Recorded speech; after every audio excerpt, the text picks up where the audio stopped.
Ingredients: 1 pound. Shrimp washed and deveined. Isang Knorr shrimp cube.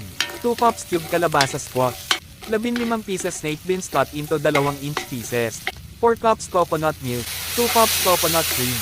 3 pieces long green chili pepper optional. Isang medium yellow onion. 2 thumbs ginger cut into strips. 5 cloves garlic crushed.